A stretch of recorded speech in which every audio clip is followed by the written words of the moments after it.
Good morning students.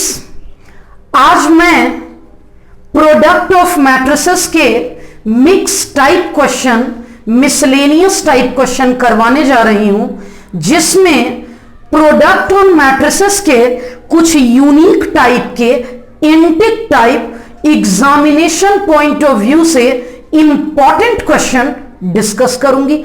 आज का video उनके लिए इंपॉर्टेंट है जिन्हें ऑब्जेक्टिव एग्जाम देने हैं। ऑब्जेक्टिव चाहे वो बोर्ड के लिए हो, एनडीए के लिए हो या आईआईटी जेई के लिए हो। आज के वीडियो में मैं permutation and combination mixed question करवाऊंगी, जो ये दोनों बोर्ड पर लिखा हुआ है आपके सामने। ये तीसरा जो क्वेश्चन है ये बहुत इंपॉर्टेंट फ्रीक्वेंटली आस्क्ड क्वेश्चन है 1 मार्क में। इसके बाद मैं प्रोडक्ट ऑन मैट्रिसेस से रिलेटेड ट्रिकी क्वेश्चन करवाऊंगी, जिसे आईआईटी भी पूछ सकती है क्योंकि एनसीईआरटी में दिया हुआ है। एंड द लास्ट वन, मैं वर्ड प्रॉब्लम की प्रैक्टिस करवाऊंगी। Word problem when mixed with product of matrices. तो मैं इंजीनियर आकृति, आपकी मैथ्स टीचर, पूरे बच्चों के लिए मैथ्स की राह को आसान करने के लक्ष्य को पूरा करने के लिए स्टार्ट कर रही हूं। हमारा पहला क्वेश्चन बहुत ही इंपॉर्टेंट कॉन्सेप्चुअल है, धीरे धीरे इसे सीखेंगे। लिखा है the number of all possible matrices of order 3 cross 3। It means यहां 3 क्रॉस 3 का एक मैट्रिक्स लेना है, क्योंकि ये मैट्रिक्स हमें 3 क्रॉस 3 का लेना है, मतलब 9 एलिमेंट होंगे विथ ईच एंट्री 0 और 1। प्रत्येक एंट्री यानी इस प्लेस को भरने के दो ही तरीके हैं। कौन कौन? 0 या 1। इस प्लेस के भरने के भी दो ही तरीके हैं। हम यहां 0 भर सकते हैं या 1। इस प्लेस के भी दो ही तरीके, इसके भी दो ही तरीके। इस प्लेस के भरने के भी दो ही तरीके, 0 या 1। इस प्लेस के भरने के भी दो ही तरीके हैं। इस प्लेस के भरने के भी दो ही तरीके हैं।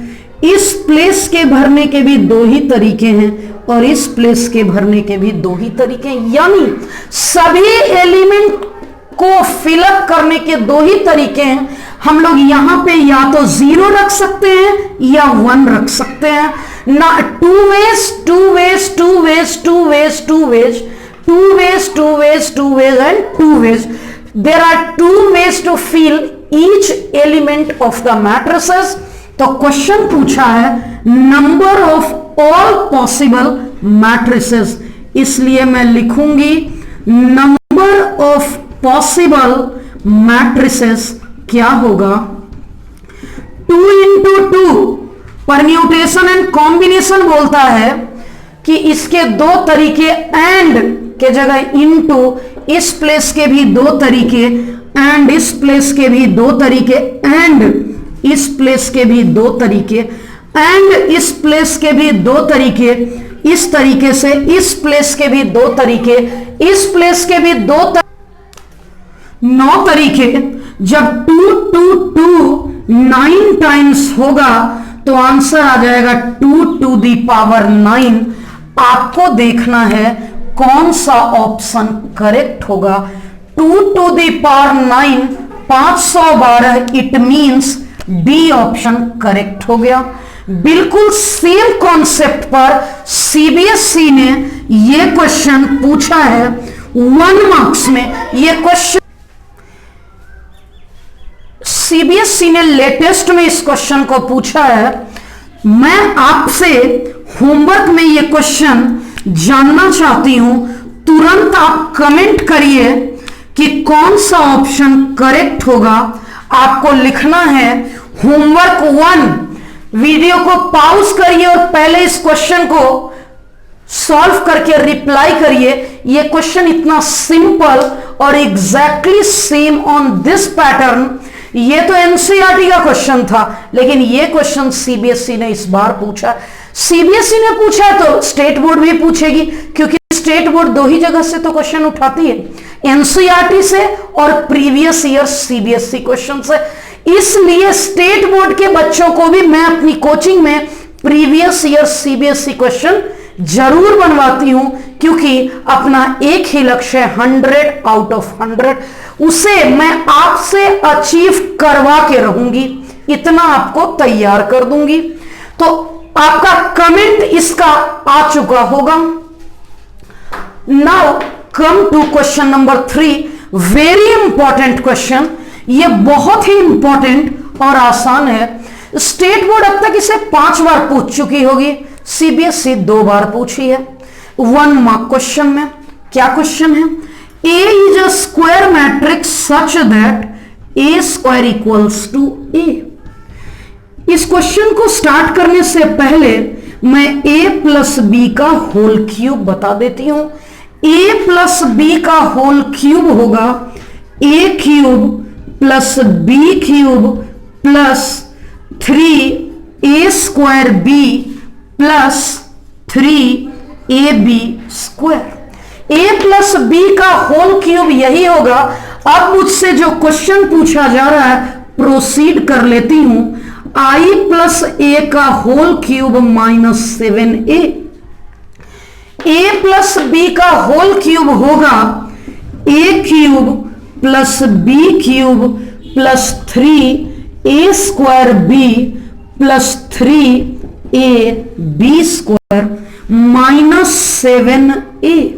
एक बात समझा देती हूं, जैसे नॉर्मल अलजेब्रा में 1 होता है, 1 का क्यूब करेंगे 1 आएगा। मैट्रिक्स अलजेब्रा में आइडेंटिटी 1 की तरह होता है, 1 का क्यूब 1, इसलिए आइडेंटिटी का क्यूब आइडेंटिटी। I इंटू ए भी A होगा, 1 इंटू एक्स एक्स होता है, 1 इंटू ए। I का क्यूब 1 का क्यूब, A क्यूब के लिए A स्क्वायर की वैल्यू दी हुई है, इसलिए इसे अलग कर दी मैं। I स्क्वायर 1 का स्क्वायर 1, I का कोई भी पावर हो I ही होगा, और I इंटू ए होगा, I इंटू A स्क्वायर होगा। अब यहां हम लोग इस A स्क्वायर और इस A स्क्वायर के जगह A लिख लेंगे यूजिंग 1। I इंटू ए होता है, इस A स्क्वायर के जगह A लिख लेंगे minus 7A। I plus A into A, 3 plus 3 6 minus 7। फिर से A स्क्वायर के जगह यूजिंग 1 करेंगे, A आ जाएगा। I आ गया। कौन सा ऑप्शन करेक्ट है? तो हमारा C ऑप्शन करेक्ट है। ये क्वेश्चन बोर्ड 1 मार्क में पूछी है, कई बार पूछ चुकी है। ये बहुत इंपॉर्टेंट क्वेश्चन है, इस पर मैं लिख दी इंपॉर्टेंट। हाँ, अगर आपसे ये क्वेश्चन नहीं बने तो भी कमेंट करिएगा कि मैम नहीं बना, तो मैं ग्रुप में सॉल्व करके भेज दूंगी।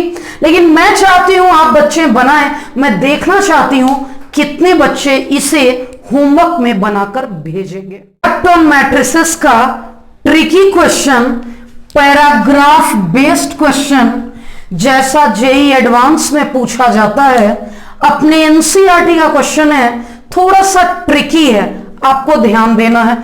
Assume X, Y, Z, W and P are matrices of order 2 cross n। मतलब X का ऑर्डर 2 cross n, Y का ऑर्डर 3 cross k, Z का ऑर्डर 2 cross P, W का order n cross 3 and P का order P cross K।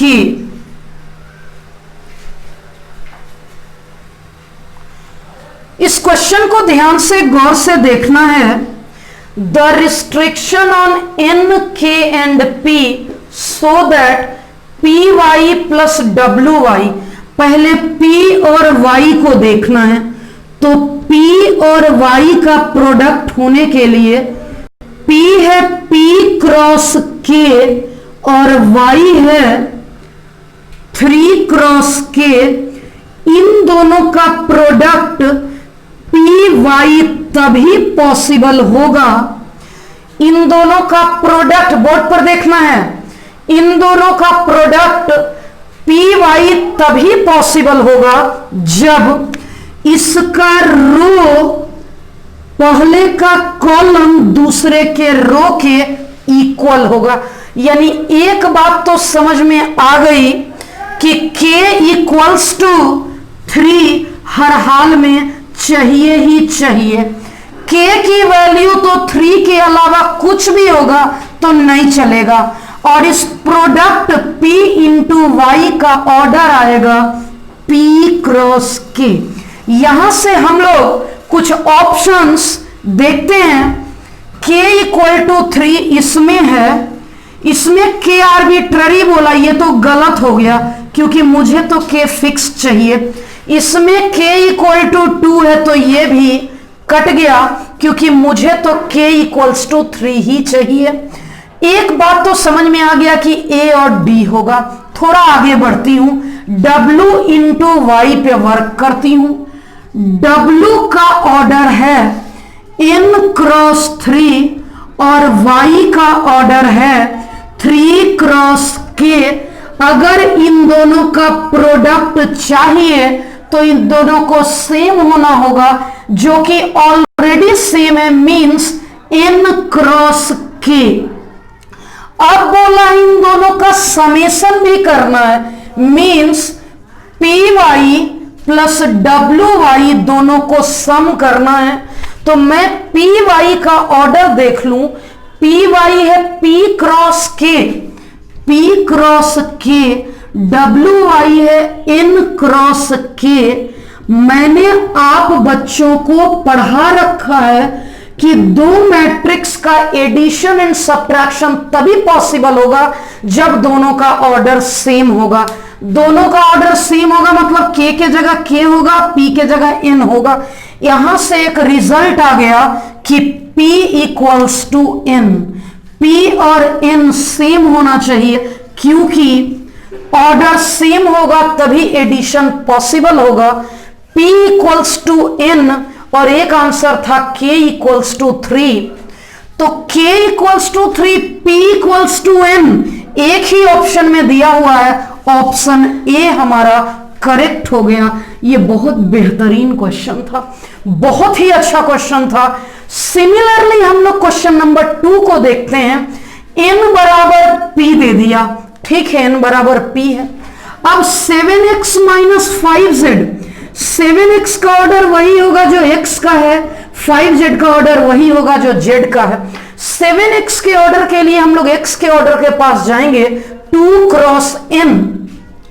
मैंने ये लिखा कहां से, इस क्वेश्चन से देख देख कर आसान लैंग्वेज में कन्वर्ट कर लिया। और 5z का ऑर्डर है, z का 2 क्रॉस p, 2 क्रॉस p। अब क्योंकि n बराबर p है तो या तो n के जगह भी p रख लो या p के जगह, क्योंकि p इक्वल टू 1 है इसलिए 7x तो 2 क्रॉस n ही रह गया, लेकिन 5z p के जगह मैं n रख देती हूं। अब जब दोनों को सब्ट्रैक्ट करेंगे तो ऑर्डर मेंटेन रहेगा। 2 क्रॉस n ही हमारा परफेक्ट आंसर होगा, जो कि ऑप्शन बी में दिया हुआ है, यही हमारा आंसर है। हां, हो सकता था कि क्योंकि n बराबर p दिया हुआ है, अगर ऑप्शन में ये नहीं दिया हुआ होता तो 2 क्रॉस p भी हम लोग करेक्ट आंसर के रूप में लिख सकते थे। लेकिन जो यहां दिया हुआ है उस ऑप्शन के अनुसार 2 cross n B option correct होगा। ये क्वेश्चन तो थोड़ा टिपिकल था, इसलिए आप बच्चे कमेंट करिएगा कि क्या आप पैराग्राफ वाला क्वेश्चन सीख गए? कमेंट करिएगा मैम पैराग्राफ वाला क्वेश्चन सीख गया। जो बच्चे नहीं सीखे वो भी कमेंट करेंगे कि मैम पैराग्राफ वाला क्वेश्चन रिपीट करिए। अगर 5 बच्चे का रिप्लाई आ गया रिपीट करिए तो छोटा सा वीडियो 2 मिनट का बनाकर ग्रुप में मैं सेंड कर दूंगी। वैसे मैं पूरा उम्मीद करती हूं कि आप सभी बच्चे ये सीख चुके होंगे। वर्ड प्रॉब्लम हम लोग लिए हैं 2 question, word problem with product of matrices. Word problem वैसे तो जनरली कभी नहीं पूछा जाता है, लेकिन ये जो क्वेश्चन एनसीईआरटी का है, एक बार सीबीएसई ने पूछ दिया है तो स्टेट बोर्ड भी पूछेगी ही पूछेगी। और है बहुत आसान, क्वेश्चन जितना बड़ा है उसका आधा भी नहीं है सोल्यूशन। हम लोग बहुत ही सिंपल वे में सोल्यूशन करेंगे। एक एक करके पहले क्वेश्चन को समझते हैं कि लिखा हुआ क्या है। A trust fund has ₹30,000। मान लीजिए मेरा अपना कोई ट्रस्ट चलता है, उसमें 30,000 रुपीज फंडिंग कलेक्ट हुए हैं जिसे हम सेव करेंगे फ्यूचर के लिए। तो हमें टोटल 30,000 रुपी मेरे पास है, ठीक। must be invested in 2 different types of bond। 30,000 रुपये इस बार जो फंड में कलेक्ट हुए हैं, मैं चाहती हूं कि उसे कहीं इन्वेस्ट कर दूं ताकि जब समय आए बुरा या जरूरत का तब हम उस पैसे को उपयोग कर सकें। तो उसके लिए 2 तरीके के बॉन्ड में, जैसे आप LIC वगैरह है ना, उस तरीके से आप समझ, वो भी एक तरीके का इन्वेस्टमेंट है। इस पैसे को 2 तरह के LIC में हम इन्वेस्ट करना चाहते हैं। The first bond page 5% interest per year. मान लेते हैं इसे 2 टुकड़े में 30,000 रुपए थे, मैंने पहले टाइप ऑफ बॉन्ड में X रुपया दिया, तो बाकी जो पैसे बचे हुए हैं वो दूसरे टाइप वाले बॉन्ड में दे देंगे, ठीक है। जो पहला बॉन्ड है वो 5% इंटरेस्ट देता है, मैंने मान लिया 5% इंटरेस्ट ये देगा।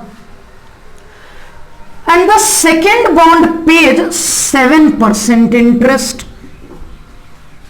Using matrix multiplication. क्लियर लिखा है, क्वेश्चन तो 1 सेकंड में बन जाएगा कि मल्टीप्लीकेशन से बनाए, लेकिन यहां लिखा हुआ matrix multiplication means product of matrices.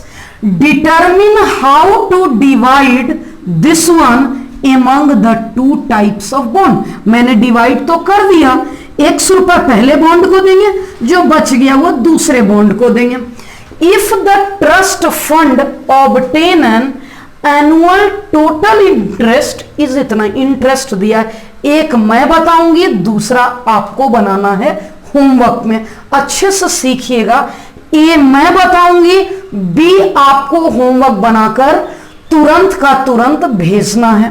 A question में दिया हुआ है इंटरेस्ट 1800, हमारा इंटरेस्ट है 1800। हमें पता है, आप तो अपने जूनियर क्लास में ही पढ़ चुके हैं, इंटरेस्ट होता क्या है। इंटरेस्ट होता है प्रिंसिपल अमाउंट। इंटरेस्ट का मतलब है principal amount into rate of interest.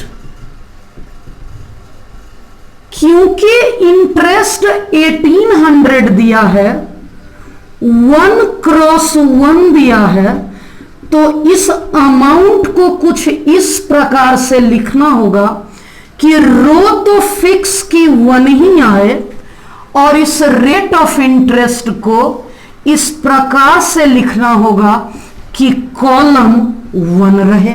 अब आप देख लीजिए, यहां मैं कुछ भी लिख सकती हूं, बस सिर्फ दोनों सेम लिखना चाहिए। चाहे मैं 2 लिखूं, 3 लिखूं, 4 लिखूं, तो तो यहां प्रिंसिपल अमाउंट में दो अमाउंट दिया हुआ है, क्या क्या, एक तो x दिया है और दूसरा 30,000 माइनस x दिया है। यानी रो एक लेकिन कॉलम दो अमाउंट था। जब यहां दो लिया तो पक्का है कि यहां भी दो लेंगे।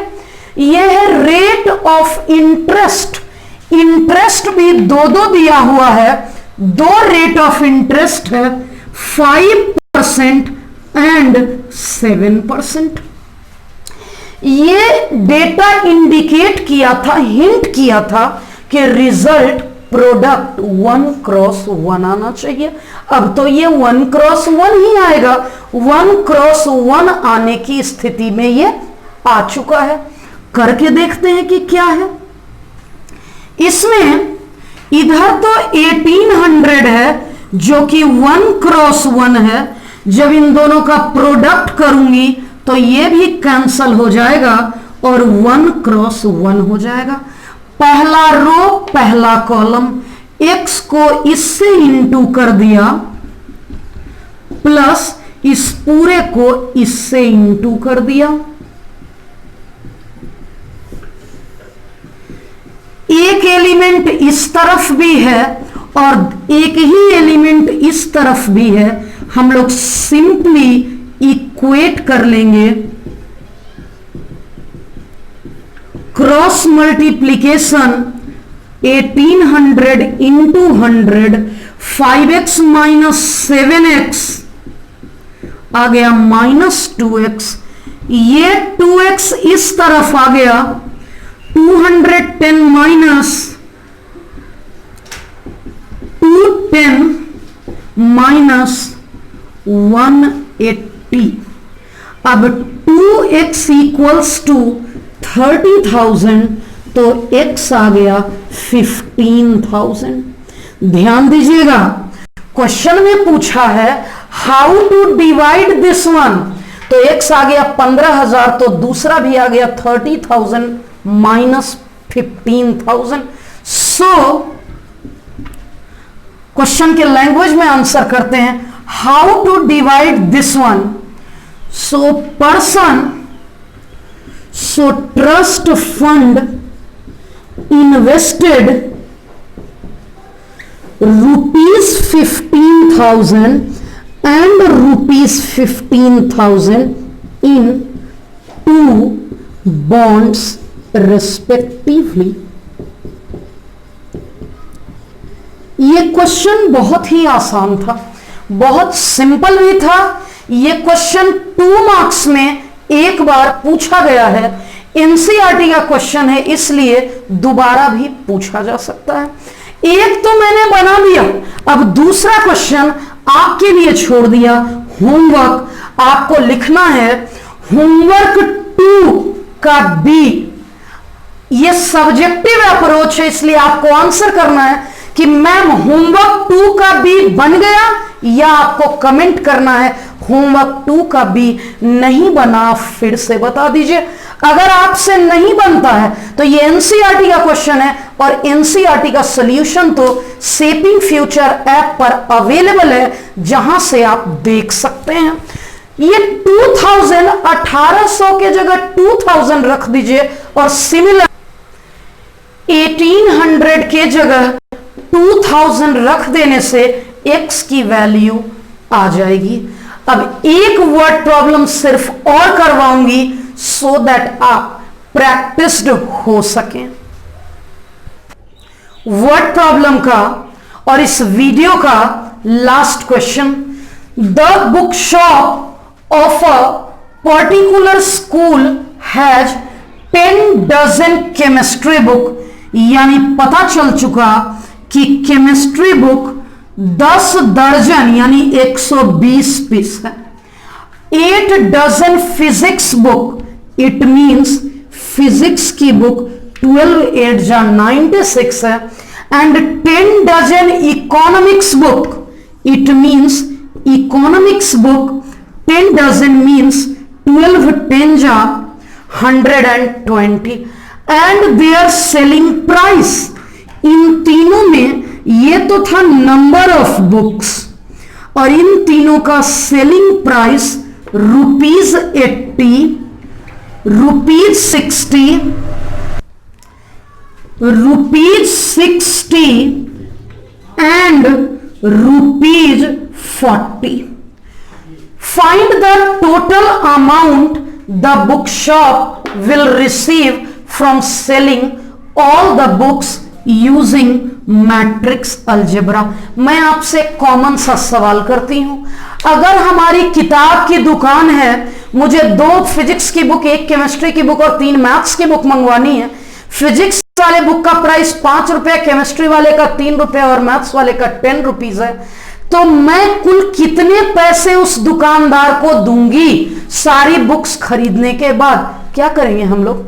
Number of books into cost of that book plus number of another book into cost of that book plus number of maths book into cost of maths book, यही तो करेंगे। लेकिन क्वेश्चन में कहा था कि मैट्रिक्स अलजेब्रा से दिखाएं, तो हम कॉन्सेप्ट लिखेंगे total amount receive, total amount received is equal to उतना ही अमाउंट रिसीव करेगा, इसके लिए हम लिखेंगे number of books into selling price of each book. अब बोला है कि टोटल अमाउंट बताने, इसका मतलब आंसर तो एक शब्द में आना चाहिए, आंसर एक शब्द में आना चाहिए, इट मींस 1x1 आना चाहिए। अगर अमाउंट 1x1 आना चाहिए तो नंबर ऑफ बुक्स में रोज एक ही होने चाहिए। कुल कितनी बुक्स हैं? 120, 96 एंड 120, 120, 96 एंड 120, यही तो है नंबर ऑफ बुक्स। अब यहां लिखा हुआ है 1 रो 3 कॉलम आ चुका है। अब selling price of each book, क्योंकि यहां 3 कॉलम है तो यहां 3 रो होगा, रिजल्ट 1x1 आना है तो लास्ट में 1 होगा। बोर्ड पर ध्यान दीजिएगा कि क्या क्लियरली सब कुछ समझ में आ रहा है ना? ठीक है। Selling price of each book लिखना है 80, 60 एंड 40। इसकी बात कर लूं ₹80, 60 एंड 40, क्योंकि 1x1 में ही लाना था, प्रोडक्ट कर देना है दोनों को। 120 into 80 plus 96 into 60 plus 120 into 40, यही तो है अमाउंट। और अब मैं कैलकुलेशन करूंगी, अमाउंट इक्वल टू 12 8 जा 96, 12 4 जा 48, आ गया ये 0 0 0 6, 8 7 15 6 21, 11 5 16 4 20। Total amount that he will receive from selling all the books is ₹20,160। अब मैं उम्मीद करती हूं कि आप बच्चों से अब कुछ प्रोडक्ट ऑफ मैट्रिसेस में नहीं छूटने वाला। तो आपको यह वीडियो कैसा लगा? क्या आप प्रोडक्ट ऑफ मैट्रिसेस कंप्लीटली सीख गए? कमेंट करिएगा।